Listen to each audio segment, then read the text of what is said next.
ഇരമ്യാ പ്രവചന പുസ്തകം 23-ാം അധ്യായത്തില് ആട് ഇടയൻ ബന്ധത്തില് ഇങ്ങനെ പറയുന്നുണ്ട്: എൻ്റെ മേച്ചിൽപ്പുറത്തെ ആടുകളെ നശിപ്പിക്കുകയും ചിതറിക്കുകയും ചെയ്യുന്ന ഇടയന്മാർക്ക് അയ്യോ കഷ്ടം. ആടുകൾ ദൈവത്തിന്റെ ജനമാണ്. ദൈവത്തിന്റെ ജനത്തെ ചിതറിക്കുന്ന, നശിപ്പിക്കുന്ന ഇടയന്മാരെ നിങ്ങൾക്ക് അയ്യോ കഷ്ടമെന്നാണ് പറയുന്നത്. കാരണം ദൈവത്തിന്റെ ജനമാണ്, ദൈവം ഏൽപ്പിച്ചിരിക്കുന്നതാണ്.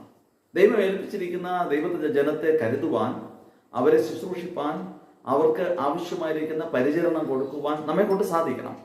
നമ്മുടെ ഉത്തരവാദിത്വമാണത്. ഉത്തരവാദിത്വങ്ങൾ മറന്നുള്ള യാത്ര പാടില്ല. ദൈവം ഏൽപ്പിച്ചിരിക്കുന്ന ദൗത്യം അത് മറന്നുള്ള യാത്രകളും പോക്കുകളും ഇടപെടലുകളും ആടുകളെ നശിപ്പിക്കുന്ന രീതിയിലുള്ള എല്ലാവിധ പ്രവർത്തനങ്ങളും ദൈവസന്നിധിയിൽ കണക്ക് ബോധിപ്പിക്കേണ്ടി വരും. ദൈവം ഏൽപ്പിച്ചിരിക്കുന്ന ആടുകളെ വിശ്വസ്തയോടെ മേയ്ക്കുന്നതിലൂടെ അനുഗ്രഹീത ശുശ്രൂഷകന്മാരെ നമുക്ക് നിലനിൽക്കാൻ സാധിക്കും. അതിനുവേണ്ടി നമ്മെ തന്നെ വിനയപ്പെടുത്താം.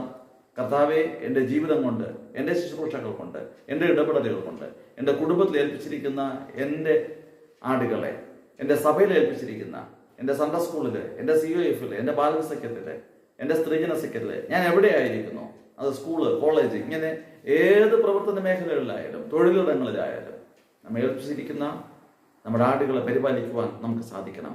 അതിന് ദൈവം നമ്മെ സഹായിക്കുമാറാകട്ടെ.